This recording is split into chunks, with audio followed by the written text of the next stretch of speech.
During an interview today with Fox Business's Maria Bartiromo, the president said he does not want to send U.S. soldiers there.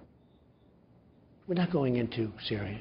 But when I see people using horrible, horrible chemical weapons, which they agreed not to use under the Obama administration, but they violated it. They said they got rid of them. Hey, look, what I did should have been done by the Obama administration a long time before I did it. And you would have had a much better, I think Syria would be a lot better off right now than it has been. But today, Secretary of State Rex Tillerson said that Syrian President Bashar al-Assad must go. It's clear to all of us that the reign of the Assad family is coming to an end. But the question of how that ends and the transition itself could be very important, in our view, to the durability, the stability inside of a unified Syria.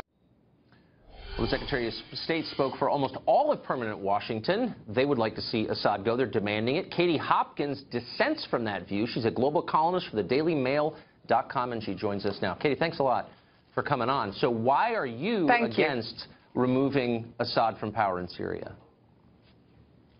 I think we have to remember Assad is a secular leader in an area where everyone is run by their religion. He is there to protect Christians.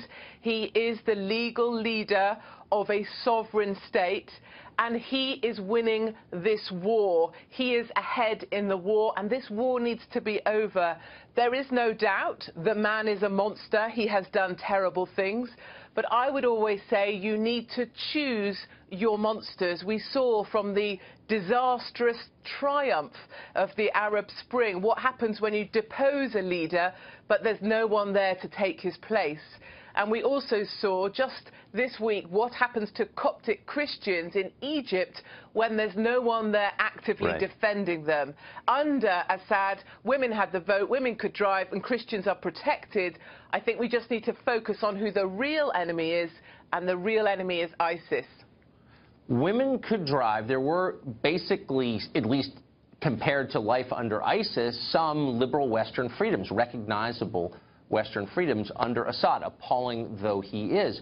Why then aren't liberals in the West calling for the preservation of his regime, or at least it's confusing to me why they're so certain he should be killed? I think there's a curious thing that says he's a monster, he's hurt his own people. This civil war's been going on for 6 years, 800,000 people died or misplaced or displaced from their homes. People kind of want to react to that and say that something must be done.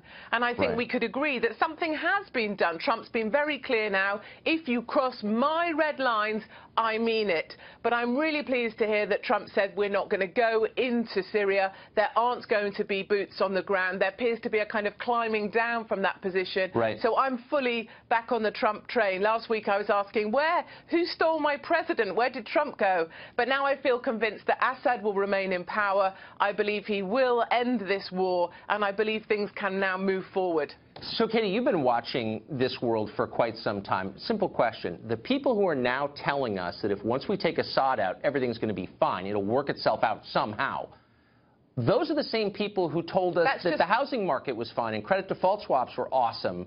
Has there been anything that you've seen that that group of people has predicted correctly in the world in, say, the past 10 years? No, it's a bunch of nonsense, and you make me sound quite old, Tucker, if I'm honest, saying I've been around watching the world for quite a long time. I just noticed this. I wonder if anyone else has noticed this. Yeah, thanks for that, Tucker. I appreciate it, all the same. But I do really feel, having looked, and all the time I've been writing for DailyMail.com, what I consistently see is liberals spouting the same old nonsense, predicting the same old nonsense, giving me polls that tell me nonsense, all to no avail. They said Assad must go, Assad's the baddie, and when you ask them the simple question, OK, but then what?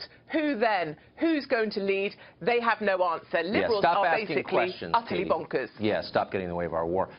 OK, really quickly, closer to where you are in London, there was a big fire that burned down most of a migrant camp in Dunkirk, France. There we have pictures of it on the screen. A fight apparently broke out between Kurdish and Afghan migrants. How bad is it? It looks bad. What do you know about this?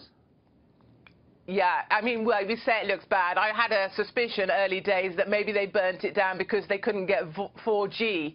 You know, that's what we come to expect from migrants if they aren't treated in the way that they've become to anticipate they should be. I spent some time in Calais in the migrant camp there because I wanted to see what it was really like. And within 2 hours of being there, the migrants were trying to break through the fence to get onto the trucks to England. My photographer was mugged, his equipment was stolen. We were bundled into a shipping container for our own protection and had to be taken in the back of a transit out of the camp. The thing I learnt while I was there is that whilst these migrants arrive, they are not one group. Those old animosities, those old hatreds, that division from back home, they bring it with them. The Afghans don't speak to the Eritreans don't speak to the Somalis don't speak to the Kurds. And the same at Dunkirk, it was the Kurds that were setting fire to the huts, going in, throwing oil over the stoves, and that's why that camp has burnt down. So they bring these problems to themselves. We make a mistake when we call them migrants because they're not a homogenous whole. They are still rival factions. Not the France we remember from junior year abroad. Katie, thanks a lot for joining us.